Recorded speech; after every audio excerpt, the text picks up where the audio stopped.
And kapow! All right, welcome to Tall Tales with Taco Bell. I'm your host, and I tell you what, I am so damn excited today. If you guys don't know horse whiskey, if you enjoy bourbon, this is the stuff that I highly recommend. And I tell you what, today's special. You know why? My guest is Scotty Neal, Master Sergeant, retired United States Special Forces, United States Army Special Forces. I'm so sorry. Scotty, how are you, brother?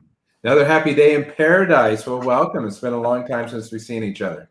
I know. I tell you what, I enjoyed your presentation so Yep. much when we were out there at the gun place. They had the auction, that gun Yep. auction, and I'd never been to a bourbon tasting. Ooh, yeah. So that was actually really exciting. I love bourbon, and of course, being in Texas, people for birthday gifts give a lot of TX Yep. whiskey because that's local. Yeah. But you guys have now become my favorite bourbon. And also, That's to why you're celebrate, so handsome. I've lost a lot of weight because I haven't been drinking. But I tell you what, I'm going to break the cardinal rule for today and do a little toddy for you because you know what? Thank you. We've been up for 4 hours. It's happy hour somewhere in this world, and I have my little whiskey pucks in there to keep the not dilute the fine bourbon. And you know,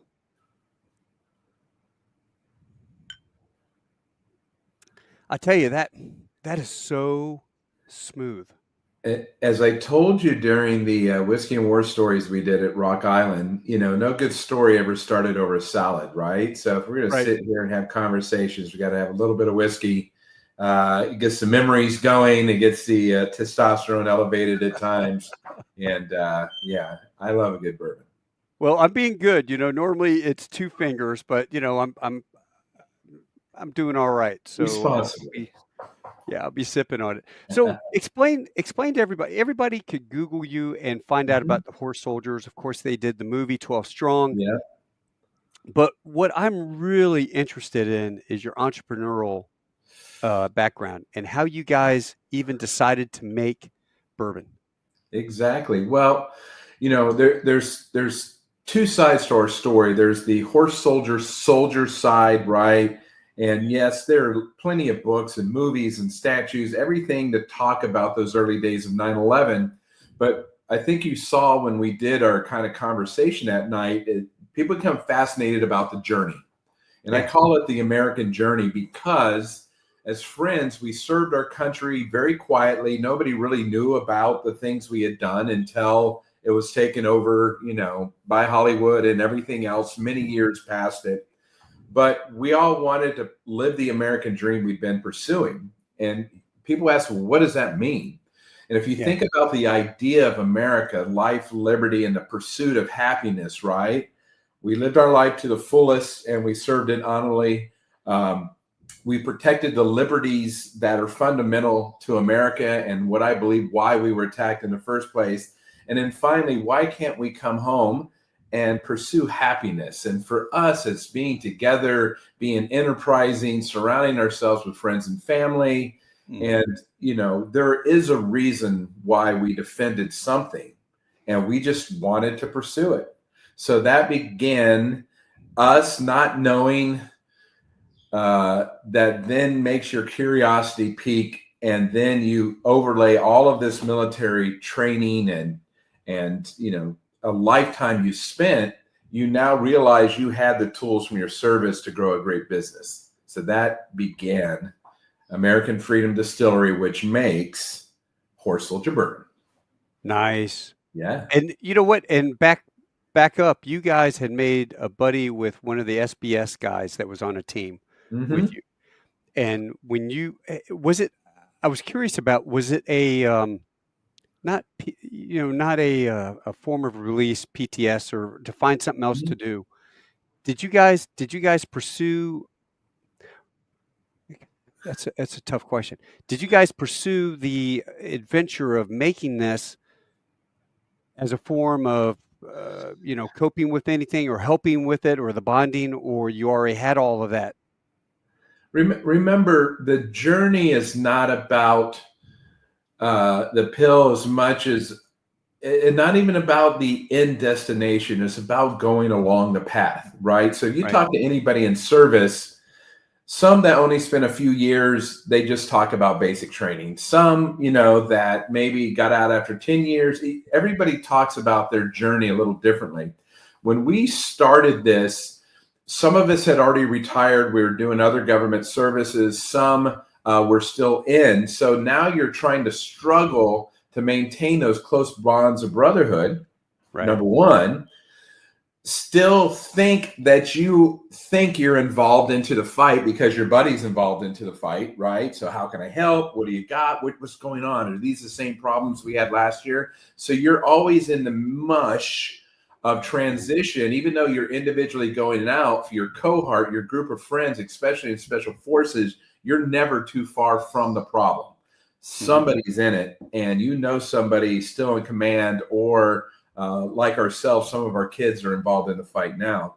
Sure. Well, it dominates you. And it wasn't a PTSD as a lack of direction that we would talk about. And we found ourselves looking backwards more than looking forwards.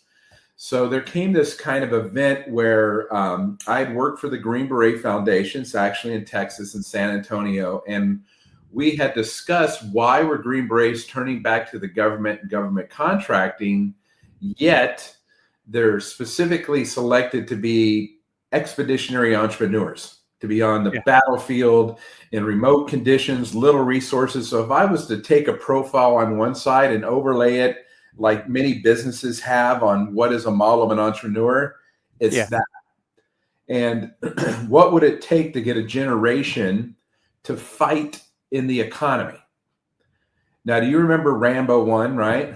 Yeah. Oh, yeah. I remember as a kid watching that movie, thinking about this loner guy who could jump off of trees and stab pigs, with handmade spears, and he would suture himself up, and he fought the law, and he was a general badass. Yeah. As you got older, you could relate to John Rambo at the end, when his old buddy, the colonel, came by, and he got very emotional about, what am I supposed to do? Right? Where do I belong? Yeah, they trained me. I'm a weapon. Yeah, I could fly tanks and I could do all these things, and here I can't even keep a job. Yeah. So that became the premise of a program called the Next Ridgeline. So metaphorically, how to get from here to there, and how are we going to round off and top off during transition this idea matched with, business principles to start something, even if it's in the weekend, in the garage. Keep your job. On the weekend, start something. Look at what you're doing. You know what I mean? Yeah. It's the same thing. So I raised some money for the Green Beret Foundation, and on the stage in New York City, I was at a big gala, and I told them about the program, and I quit. I said, if I can't follow the tenets of these programs and start a job with friends I love in something I don't know much about, you deserve your money back. And that was 8 years ago. Holy crap. Yep. So talk about going over to Scotland to do the journey with the SBS guy. So now the journey. So step number one is always find a mentor. And we used to do it in the military. And if you were in a junior leadership position, they kind of taught you, follow somebody, mimic their leadership style, learn from them, nestle under, and they'll bring you up. So step number one, I found a friend, and it was very, very successful in business. And I said, I don't know what I want to do. I don't know how I'm going to do it. I don't have any money to do anything. And he goes, well, let's just go figure it out. And so being very good friends, we would like to drink together and talk long tales. Uh-huh. And we went to our first craft distillery as just some buddies hanging out. And during that experience, you start to ask questions just like, okay, how much did you make? Well, what do you mean you sell it? Who's a distributor? What's a mash bill? So you discover you don't have knowledge dominance. And what that means is, here's a subject you now know you know nothing about. Right. And in our culture, when you know nothing about something, you want to know everything. Yeah, get the SME. Yep. And so we began to travel in the States to 5 or 6 distilleries to finally, we were talking to all of our friends about what we had done and they haven't, right? It's cachet of credibility.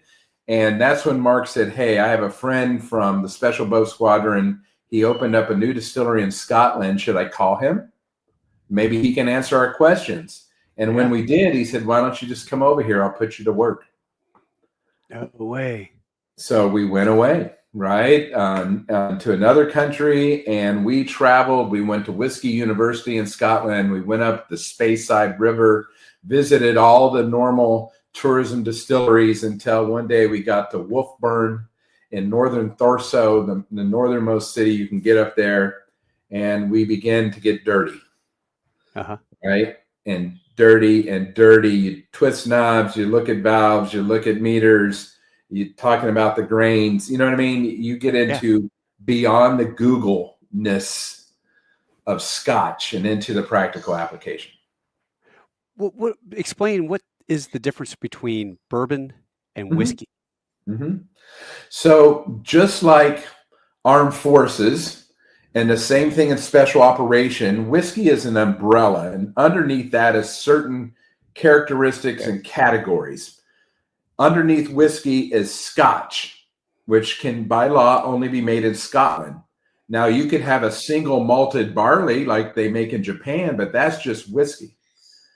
Right. Irish whiskey is a single malted barley or a multi-grain, but it's made in Ireland. Well, in America, our distinct product, since Congress enacted it as a spirit of America, is called bourbon. So bourbon has some parameters. Even though you may have American whiskey to be called bourbon, it has to fit in a box and some certain conditions. Is it the barrel? The barrel have a lot of things. You ready? Very simple. Number one, it has to be at least 51% corn in the mash bill, the stew, right? Right. Typically, you have corn, you have a secondary grain, and you have barley. Barley is a very effective fermenting.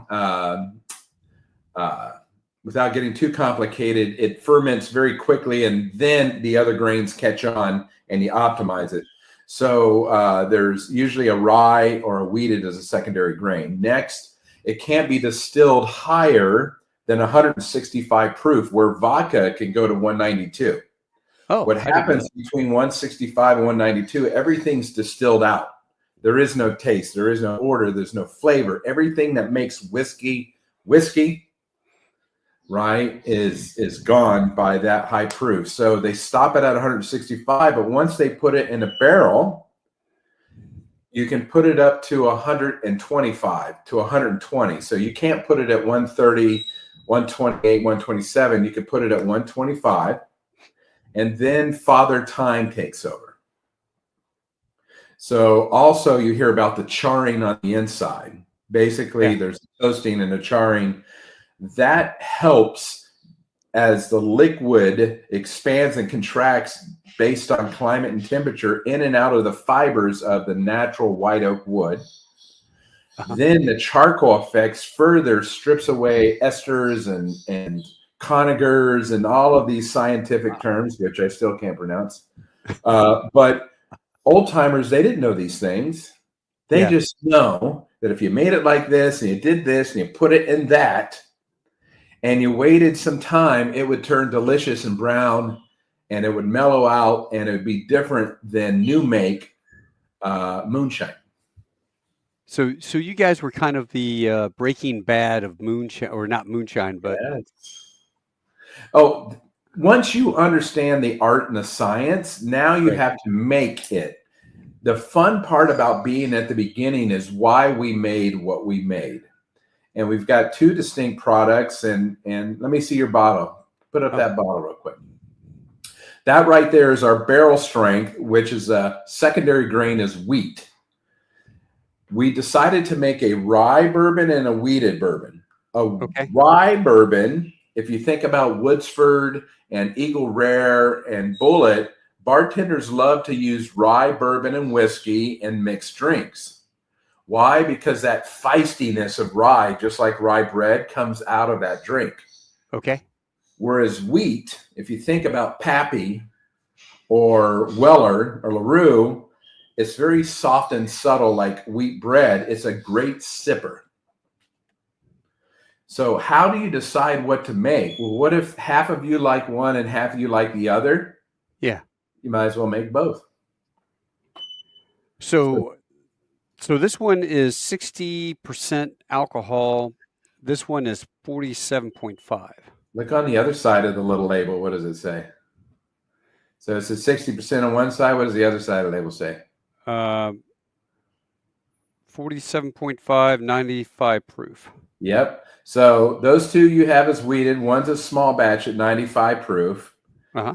Alcohol by volume, ABV, is how the Trade and Tax Bureau quantify how much alcohol is in there so they could tax you for it.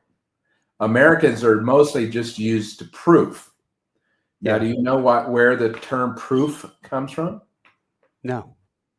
So think about the old shipping days when the young quartermaster, paymaster, lieutenant would bring everybody up at lunch.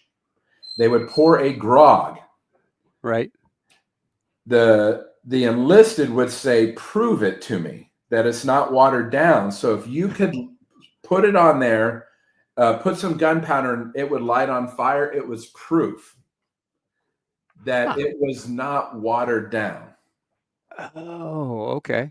So That's all cool. of these things relate to the military, and they're fascinating when you discover it, right? Because you learn about how to make it now, you learn the history and the art and science, then you learn what the history means to you. And when you learn about what proof and where it came from and its military ties, you become even more fascinating.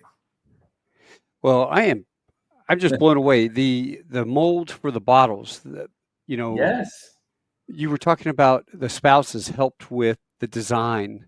So as you progress further and you start making some, and then how to build a brand, something, in other words, business is about transaction. I make a product, I sell it for profit. You're a customer, you see a product, I could buy this or that. What makes you determine it?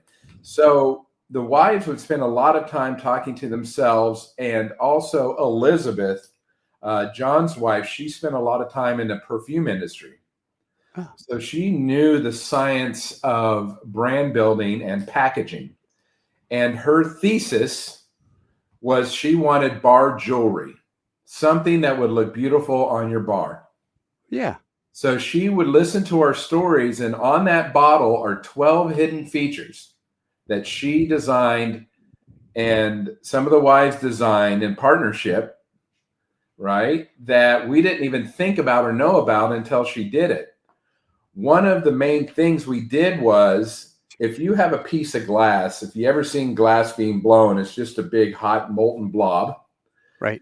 In glass making, they have two big casings of steel to come together. A big blob goes in it and an air nozzle, and poof, they blow it into the shape of a glass inside that mold. Well, during the process of designing our own glass, we had a relationship with the World Trade Center. That image actually on that bottle is our statue at Ground Zero called America's Response Monument. Yeah. We said, could we make those molds out of World Trade Center steel? And they said yes. So there you go. That's why in the very bottom of that paper label in black, which you can't see right now, it says forged in fire. Yep. Much like fire. We were in combat, right? Yeah. So these are all subtle hints to our past. And even though it says horse soldier, this is still a beautiful, I hate to say it, eagle talon, red, white, and blue, in your face, America only. It's a beautiful, beautiful package. Yeah, it really is. The label itself, it feels like metal. It's an aluminum with a coating. Uh-huh. Now, you're a business owner, right? Mm-hmm. Everything on that bottle is a cost. So we constantly work with our suppliers and providers here in America to say, if I were to buy 1 million of your paper labels, what's my discount? Right. Oh, next paper label provider, what can you do for us? The art of the deal, right? So the You give a fun military part discount? is just like haggling and negotiating because it's yours. Yeah. In other words, the more we can find more profit, not by raising prices to the consumer, by being more efficient and finding better deals on all of our cost of goods. All of this on here. You've got the hatchet. You've got the arrow. Hatchet and arrow for the Rangers and Special Forces. Yeah. We just lost a personal friend of ours, Really? Gary Rutter. He was Colonel Rutter's nephew. Mm-hmm. Speaking of Rangers, lead on. So you've got the Ranger, you've got the hatchet. On top, you have the oak wood, right? Yeah. That is to celebrate the barrel. Then you have the military challenge coin that's embedded on top. Yeah, that is cool. The broad shoulders of the bottle, which is the weight of the nation that we carried. Yeah. The glue between the label and the bottle, right, is the glue, which was the bonds of brotherhood. So all of these things the wives started, putting inside of this bottle to have a little bit more meaning. Uh-huh. And it wasn't done as this kind of Madison Avenue commercial gimmick. It was just small, subtle representations of our past. And I think that's why all services and first responders love and see themselves in this brand, right? Yeah. It honors, a salute to service. Everybody served after 9/11. Whether you were a first responder and you went to New York, or you were here at the home front, or whatever service you were abroad, it doesn't matter. We all served. And I think our brands come to represent all branches who've served in this generation who's fought since 9/11. I've got a question for you. Who signs all of these bottles? Well, there's 7 active special operators that were there in the first days. That one looks like Will Summers. Yes, Will Summers. Yep. Will Summers lives there in Texas. He has 11 kids. He was actually the communications sergeant that would ride around with Mark as Mark was the commander and go from village to village telling America's story and why we were attacked, that allowed the Mujahideen to join our forces early in the war. God, that is awesome. So you can find different bottles in different locations. I signed the back there. It's very rare we all get together. So to find a bottle with multiple signatures, you know what I mean, is very unique. But people, they seem to love it. They love to say, I met Will at this one event. He's a great American hero. You need to go meet Vince, and you've got to meet Bob. So, but I mean, out of a batch that you make, how many bottles does an individual have to sign? No. They're only at events. So say we go, you're in Texas, Specs or Goodies. We do a bottle signing. We're only there for that hour or two and signing bottles, and we're gone. So not over the country. We don't do it. I made 1 million bottles of Horse Soldier last year. Because I bought this at my local liquor store, and they were all signed. That means Will had went by there one day and had an event, or he stops in to talk to the store manager. How's Horse Soldier doing? How you doing? You create a relationship. Yeah. And then you sign bottles that are on the shelves, and you go home. That is so cool. Okay, so I got lucky. I was like, man, I love this Horse Soldier. Oh, it's signed even, Yeah, well, these are the little surprises that make us real, right? Yeah. Imagine going back in history and having a conversation with Jack Daniels himself. All those guys were, making Jim stuff Beam. after World War II. Well, Jack Daniels in the 1800s, all these brands that you hear today, their origins were hundreds of years ago. We're just modern history. You can come meet us who started this business, but then served our country. Yeah. And so we're just this generation's entrepreneurs that came home and made this a greater country. Boy, and you're having fun at it too. Well, you have to. Oh, not every day is the great day. I see You can feel it yourself, especially today when we communicate about tariffs and uncertainties and economies. You know, we watch that every day too. Yeah. But I also get to be with a never quit team. Yeah. Every morning we wake up and we sharpen our hatchets and our arrows, and we go out to battle. And the battle isn't our competitors, it's ourselves. Right. How much better can I be for the brand today? And are you making the right purchase decision for corks, right? Are you selling enough bourbon today at that store? Let's call 10 people. And so that's how we start outpacing our competition, is because we fight ourselves to be better.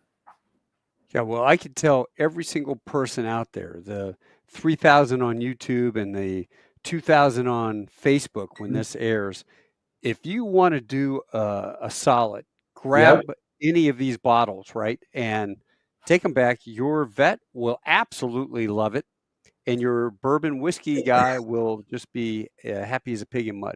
So. Well, think about this brand and spirits all together. When is everybody Irish?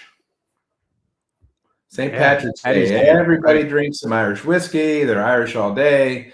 When is everybody, celebrating the Mexican independence and drinking tequila? Cinco de Mayo, baby. In veterans, we have Memorial Day weekend to honor those who are not here with a toast and a shot. We have June 14th, which is the Army's birthday, National Flag Day, and National Bourbon Day, all on one day. Right. And Father's Day is the next day. Then you have July 4th. Yep. Then you have Patriots Day, which is September 11th. You have Veterans Day. So our brand gets to be in the national conversation. Scotty, you forgot the biggest one. Marine Corps birthday, baby. November 10th, 250th anniversary. You know, we're making the Marine Corps' 250th anniversary edition bottle right now. And it'll be in NextCom and your Marine stores before the birthday. We're actually making a private barrel for the Ton Tavern. Yeah. Which will be reopening on November 10th too. God. All right. So next time I see you, you're going to have to sign that bottle for me. Yes, I'll get you, because the Army's birthday is this June. The Navy's birthday is in October. And of course, we all know the Marine Corps birthday is on the 10th. And so we're very proud that the services, they can't specifically endorse us, but we have enough relationships that if we say, what would be good? Yeah. And they say, go ahead. So we're working with all of the AFEs and the NextCom and the military channels to go ahead and put our bourbon and the commemorative bottles in there. So I think. So where would be the first place that I could get one?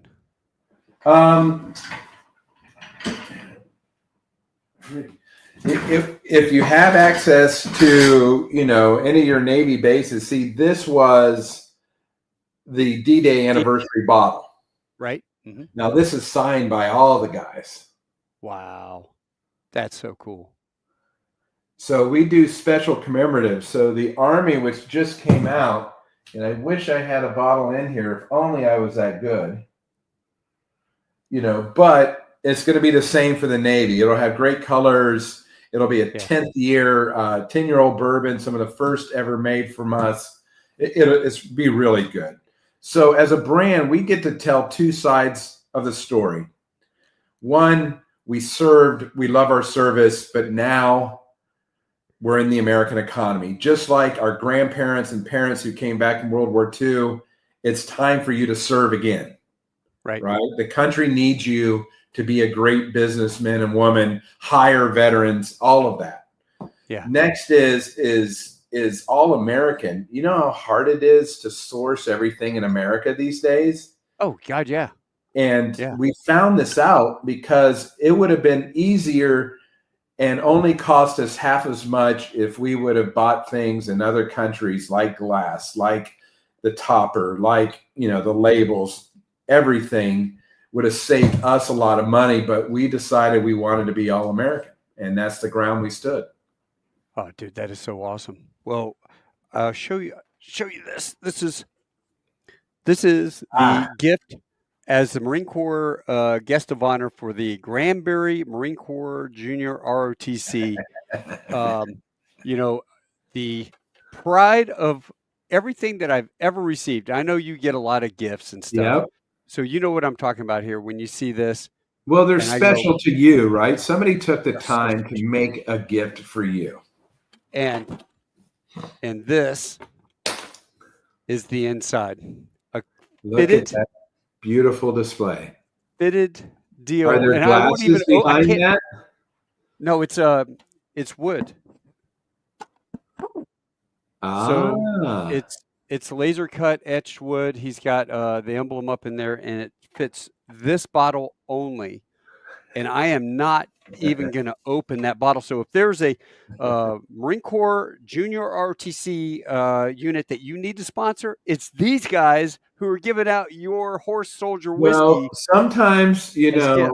you can inspire them, and I'm pretty sure most of them aren't old enough to drink yet. But that's a good idea that they thought of you.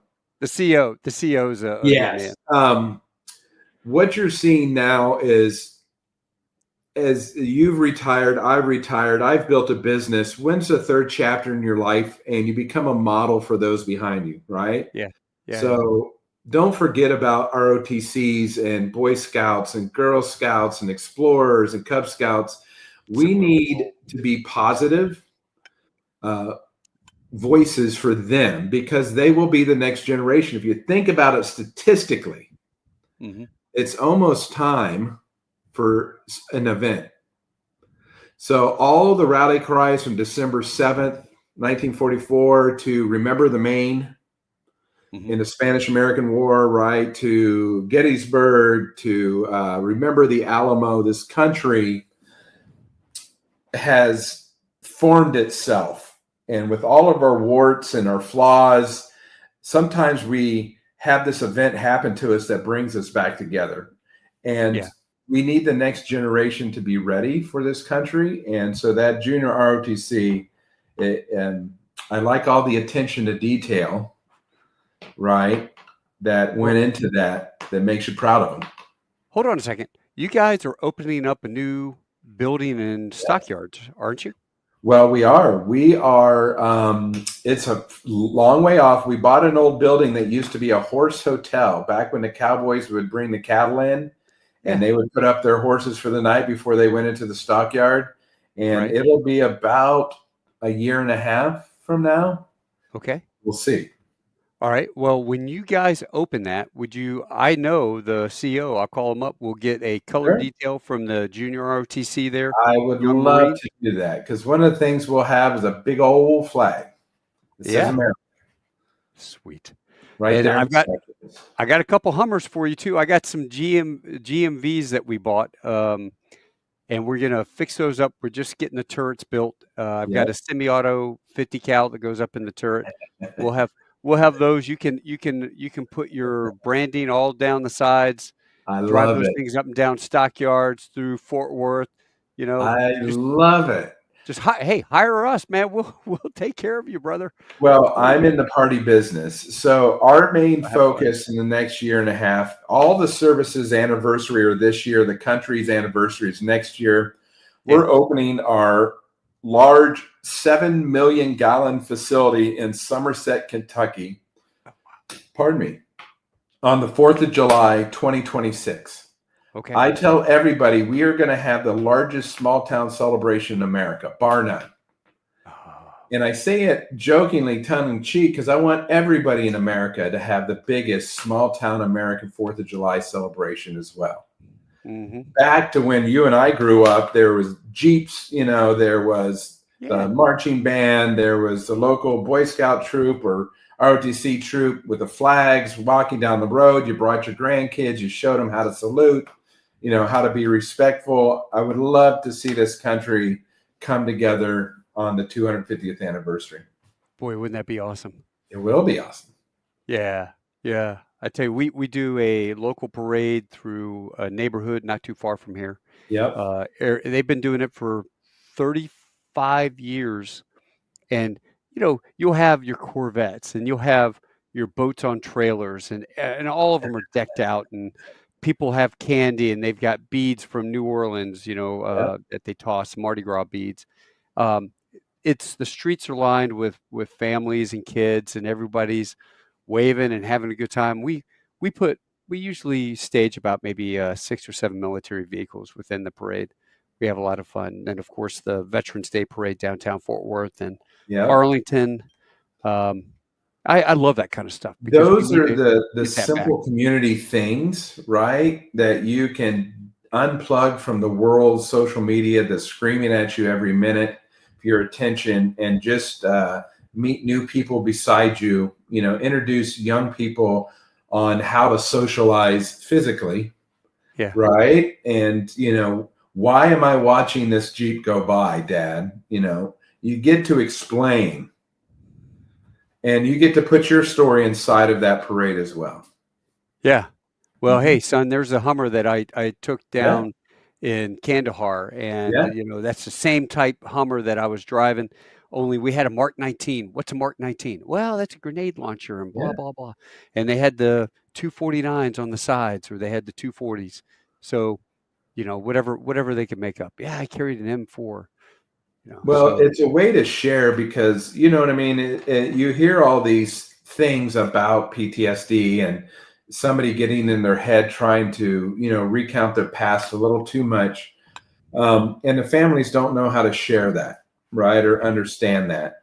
And so it creates a great conversation. I've seen some family members not even know their relatives served, because some ran so far from their service and try to remake themselves. They weren't allowed to heal. yeah, That's what I like about parades. yeah. Well, that is so awesome. Where are you now? Are you all located down Tampa? Oh, I'm located in Tampa. The guys live in multiple places. So Will lives there in Texas, and Bob's in Georgia. Vince is in Washington State, and Alex is in Virginia. So we're in different locations. So we get on the road a lot. Our Yeah. main facilities is in Kentucky. Okay. So it's a little bit of a bourbon empire, right? Our Yeah, forces are yeah. deployed and scattered, yet we have a flagpole that makes great bourbon. So it's been a great Well, of journey. course, you got Fort Campbell not too far, so that's Exactly. you It's got still the OG of Fifth Special Forces Group. So we're at the point now where we're just legends, yeah. and nobody really serves that were around when 9/11 happened. Isn't that crazy? Yeah. These kids that are serving now were born after Well, you 9/11. have sergeants and captains that weren't alive when 9/11 happened, nor have they seen combat. Yeah. So, For years it was. I mean, I went to Iraq in '05 as mhm. a air boss there at Al Taqaddum and TQ in between Fallujah or Ramadi, and then '08 Afghanistan, '09 Afghanistan. And I remember the Marine Corps, the commandant had come out with a letter and said, if you reservists haven't volunteered to go to Iraq, Mhm. you will not, or to the war, which has been going on for all these years, you will not get promoted. Yeah. And rightly so. I mean, that was our job as It's reservists, your was to relieve the obligation to pressure. seek service, right? So once you're in Yeah, service, it's your obligation to seek service. And especially in special operations, I used to hear when I was growing up, you go into a VFW and somebody point to a guy and goes, he was in Vietnam. And then they point to another guy and goes, that guy's crazy. He did 2 tours. And they point to somebody there in the corner. They did 3 tours. And now you yeah, have a generation, 10, 15 tours of service. We've fought this continuously for 25 years. yeah, And you know what I mean? And it's been the truth of what we've done. So those that are in now, the ones that want to fight and the ones that resist fighting, they both should be identified. sure, sure. Do you happen to know Gene Pugh? Give a shout out to Gene. No, uh-uh. He was VSOG.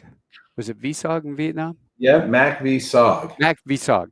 Yep, So Gene was the president of the Special Forces Association in Dallas. yep, And this is back in 2011, 12.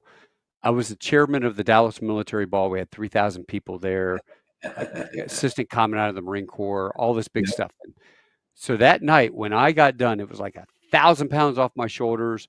Everything went great. We didn't dump, the suds on. We had snow. Yep. We didn't mess up the assistant commandant's uniform. Everything went well. Nobody killed anyone. We made a lot of money. Life was good. I'm going up the stairs. I get off the elevator, and as I'm walking past this corner, the door opens up like a spider hole. The door Yep. opens up, and this arm comes out, and this guy grabs me and pulls me into the room. And it's Gene with a bunch of Vietnam Special Forces guys. I Yeah. stayed in that damn room till like 4:30 in the morning drinking with these sons of bitches. And my wife, I rolled in, and next morning I was like, just leave me alone. I'm hurting. Yes, I was on a secret reconnaissance mission. Well, Yeah, I was like, where were you last night? those were the tales of the team room, right? And Yeah, you miss that because there was this yeah, part of veterans' life. Everybody wants to hear the war story, but what you really miss was those moments together, right? And yeah, now you get to share it over bourbon. You get to watch your friends, and I'm in the alcohol business, and obviously I don't shy away from veterans and drinking problems either. So that's why I try to educate them on how good this stuff is, yeah, right? How to control and have discipline when you drink. And I don't mind getting very happy, but yeah. I also mind when you let it take control of yourself, right? And Get out of control, that's when your sure. friends and your family need to back you up a little bit. And I tell everybody these are for little victories. Yeah. Each little drink is a little victory. Well, I couldn't come on the show with you. I mean, I've been up for more than 4 hours, and it's happy hour somewhere in the world. I couldn't come on the show and not have a little sip just to enjoy it because I had such a great time when I met you. But I was also 270 pounds because You look dumbass good. Marine. Oh, hey, man, I lost 45 pounds so far, and I'm still every morning 3.5 miles, pounding the pavement, doing my deal, It's get fit, not trying fat, good. right? I found myself enjoying the indulgences of life too much and lacking the Yeah, discipline. The true factor of entrepreneurialism is also how much you sacrifice yourself and your family in building the dream. yeah, And at some point, you have to stop and realize, this business can exist without me for 45 minutes. This business can run itself for a day. Now, my wife's probably over there laughing at me right now, but you give more of yourself and your time than you should, yeah. because then you wake up, you're 40 pounds heavier, you're tireder, you can't get in and out of that Ferrari that you finally have enough money to buy. And so you've traded one part of your life Yeah. for something that you can't get back at the end of it. So And that's, almost 60 in November. That's the problem. You get just there you too go. old and you get set in your ways. But, I got set back onto the proper path and working out with a Marine every day and, 3 times a week and walking every morning. So Well, you got to that teach would be yourself it. the older Marine Corps fitness program, because Yeah. all of a sudden you're trying to remember how to be a 25-year-old Marine in a 60-year-old Marine's body. It's like, well, I need to rethink this one. Well, look at this young guy right here. Ha. What is Now, that? The blunderbuss. so that was a mission, and I went into a compound, and I was the first guy to the corner of a building where there's a window. I raked and braked, and I threw in a flashbang. It started in a fire, and leaning up against the windowsill was that shotgun, which I knew I needed to take in case somebody was going to grab it and shoot back at us. And you never know the silliness of war. Now, what you see there is myself. I've already been there since October, so that's 2.5 months and 30 pounds later. Yeah. Okay. And and that's how it was. I mean, you can see the parachute behind us for the window, just an old, kind of survival map. Everything was rustic back then. There was no plan. The plan was get in there and figure it out. Which is crazy. And this is a great shot. I don't know That's where my you all are. favorite. That is Camp Chaos at Kandahar Airfield now we're roaming Bedouins, pulling furniture out of burned out buildings, sleeping in tents. We didn't have anything to eat, so we would share an MRE and make soup out of it, right? But what you see is, guys, making the best of what you have, man. it was a commander's nightmare Mhm. because we were really rogue and Lord of the Flies, but it was the best of time, for the country. I think that is December of 2001. That's crazy. And this was really cool, the World This is Trade an Center. indicator. We buried small pieces of World Trade Center steel all around the battlefield, and we would put a 10-digit grid coordinates. And actually, we've got a map of all the locations in our team room here in St. Pete. That's cool. There's a letter with a piece of steel. Yep. How And did you guys, who sent that steel over to you? well, Somebody knew somebody? members of the FDNY and Port Authority did. So we had always done training missions in New York City just because of the urban aspect and already had established relationships. Of course, everybody's Irish sometimes. So it's a St. Patrick's Day parade or it's a Veterans Day parade. There's the map there, the next picture. That's the location of you can see the white call-out boxes, but you don't see the yellow lines that point where these battles happened in the early days and where we buried these pieces and would send the grid coordinates back to the president. Wow. That is awesome. It's just, there's my buddy Rocky Senator. Rocky Senator is on a hide site and he gets a kidney stone. oh God. And the medic has to bring him in and out of pain medication because he's the only ones that know the codes and the signals. And then that night, they had a freak snowstorm and it snowed 2 feet. Holy crap. So that it reminds me of why I'm not a sniper. I tell you what, man, there's a lot of pain in that picture.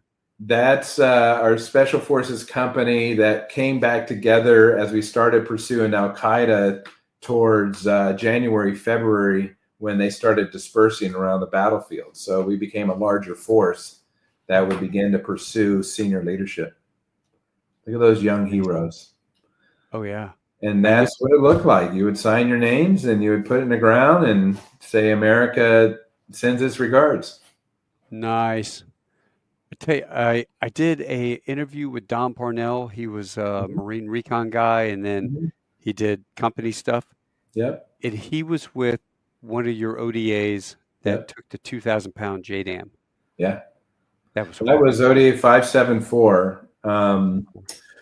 It was very tragic because the team had just really fought with Karzai up and down the valley, and the Taliban were planning on surrendering the next day. Mm-hmm. So there were some holdout remnants, and it shows you the fragility of technology, right, and complacency of this is how we've been doing it. Everything's good. A new element came in, so they're showing them some of the ropes, and it turned into tragedy instantly. Yeah, he was talking about that, changing the batteries out, and it zeroed it back to his position. To the initial bomb drop was way out there, and there's no manual that what I mean that says that, right? There's no prior learning, so that is the chaos of combat.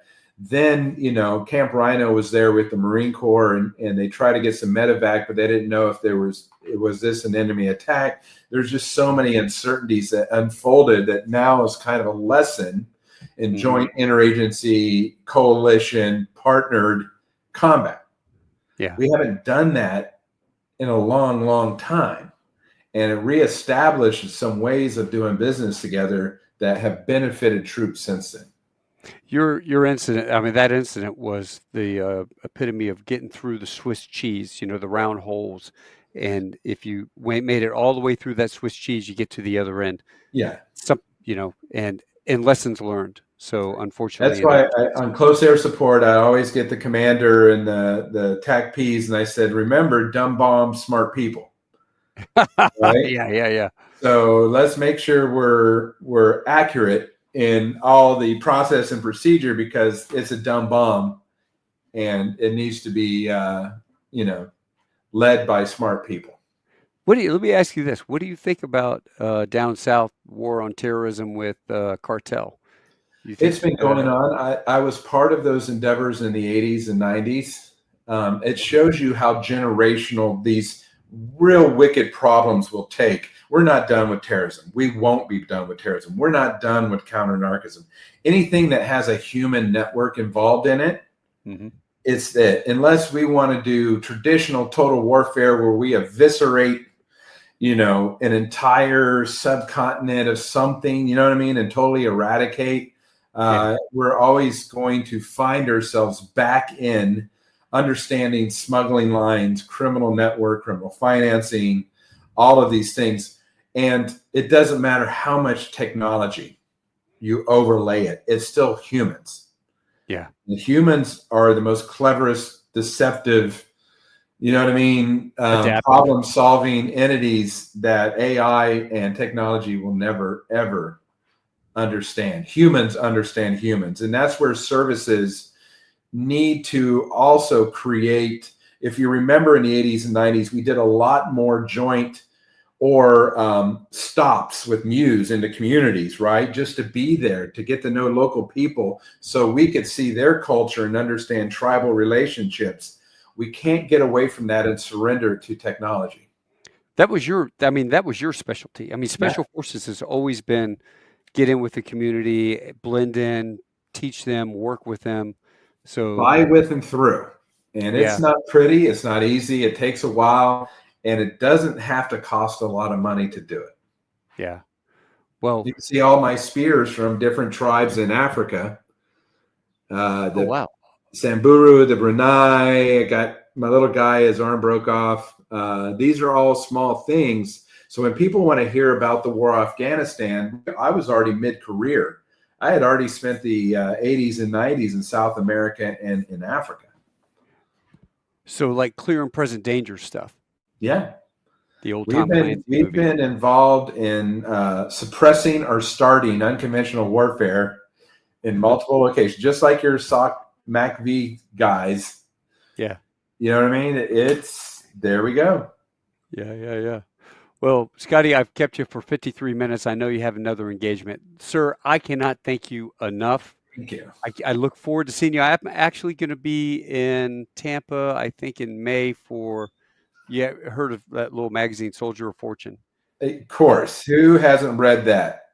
Well, my dear friend, Susan Keating, is the owner of that, and she's having a big deal down there in Tampa. Are you here for Soft Week? Yeah. Special Operations. I'll see you then, my friend. We'll be there as well.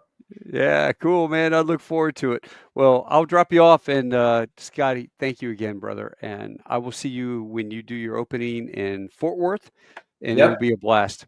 Look forward to it. All right, great American. You have a good day. Hey, you have a great one too. Thank you so much, sir. If you hang out for a minute, I'll talk to you in a sec. All right.